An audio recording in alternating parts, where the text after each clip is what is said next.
السلام عليكم ومرحبا بكم اليوم معايا في فيديو جديد. نتمنى هذا الفيديو ديال اليوم يلقاكم بصحه جيده وبخير وعلى خير. فيديو اليوم ان شاء الله كيف ما غتشاهدوا معايا غادي نحضر معكم غريبه بالكركاع واللوز او الملوزه اللي تجينا مع الكوهشيشه وتذوب في الفم بمقادير سهله، وغادي نشارك معكم جميع النصائح ديالها باش تجيكم ناجحه ان شاء الله. وما تنسوش الا عجبكم الفيديو الضغط على الاعجاب وتبارطاجوه مع الاحباب ديالكم والاصدقاء، واللي مازال ما مشتركش في القناه يشترك والضغط على زر الجرس لكي يصلكم كل جديد. وبلا ما نطول عليكم غادي نخليكم مع الفيديو. بالنسبه للمقادير اللي غادي نحتاجو، عندي هنايا 250 غرام ديال الكركاع او الجوز اللي طحنته، حمرت واحد شويه في الفران وطحنته. وغادي نحتاج ايضا 250 غرام ديال اللوز اللي خليته بقشور، دخلت من الفران هو والكركاع غير صهرتهم شويه وطحنتهم. تقدروا تطحنوهم مع السكر سنيده 100 غرام، انا هنايا كنت نسيت طحنت السنيده بوحدها. غادي نحتاج 2 حبات من البيض، غادي نحتاج 5 غرامات من خميره الحلويات، شويه ديال القرفه، معلقه كبيره ديال المربى ديال المشماش وشويه الملح. هنا عندي الجوز هنايا نصاص، والسكر كلاصي والماء الزهر. بالنسبه للجوز تقدروا تعوضوه باللوز على حسب الرغبه ديالكم. هنا غادي نخلط المكونات جيدا مع بعضهم.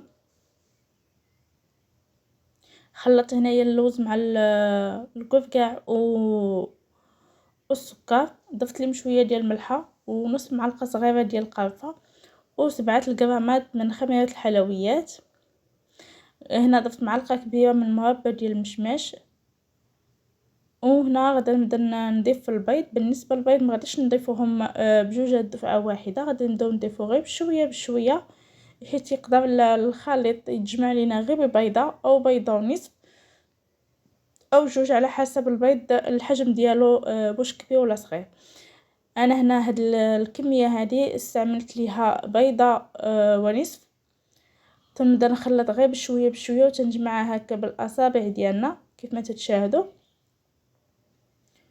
ضفت البيضه الاولى وعقب طلبت البيضه الثانيه غادي نضيف غير نصف الكميه.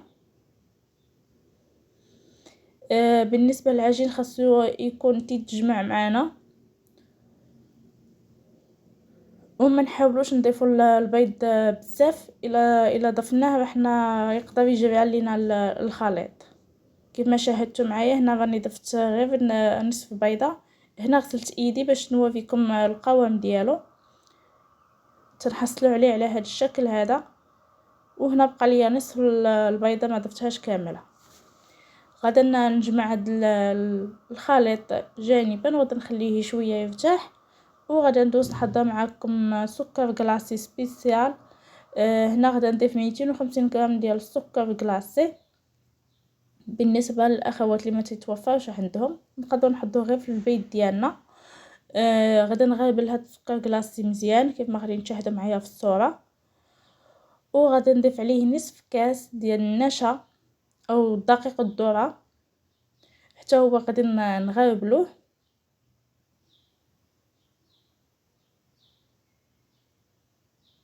وغادي نضيف 7 غرامات من خميره الحلويات. وانتم تقدروا تضاعفوا الكميه اللي شاركت معكم على حسب اشنو بغيتوا تصايبوا والكميه اللي عندكم. غادا نخلط هاد المكونات جيدا مع بعضهم باش يتخلط لنا السكر مع النشا والخميره.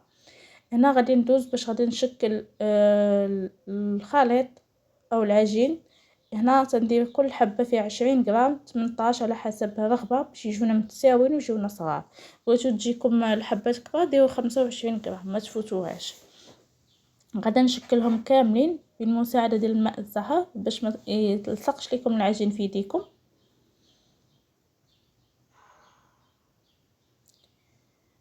صافي من هنا من بعد ما شكلتهم كاملين غادي ندوز نفندهم في سكر كلاصي سبيسيال اللي حضرنا.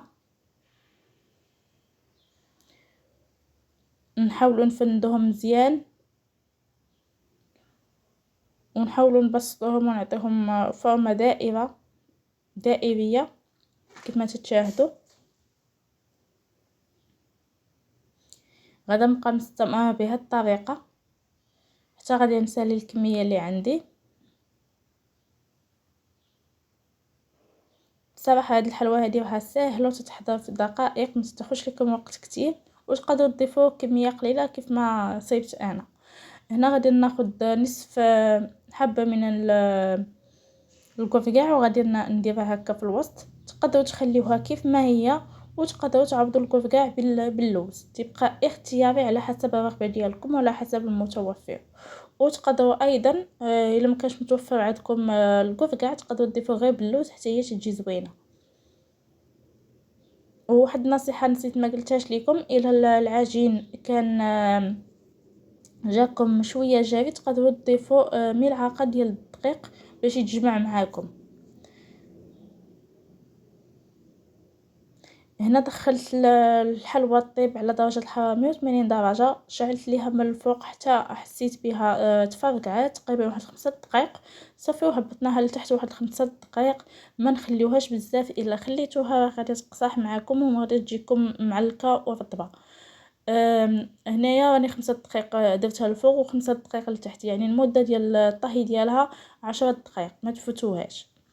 وهذا تيكون هو الشكل النهائي ديال الغريبه او المعلكه باللوز والكفتات. تنحصلوا عليه على هذا الشكل هذا. تنتمنى تكون نالت الاعجاب ديالكم، وما تنساوش الى عجبكم الفيديو الضغط على الاعجاب وتبارطاجيوه مع الاحباب ديالكم والاصدقاء، واللي مازال ما مشتركش في القناه يشترك والضغط على زر الجرس لكي يصلكم كل جديد. ونخليكم في عهد الله وحفظه، ونتلاقاو ان شاء الله في فيديو قادم.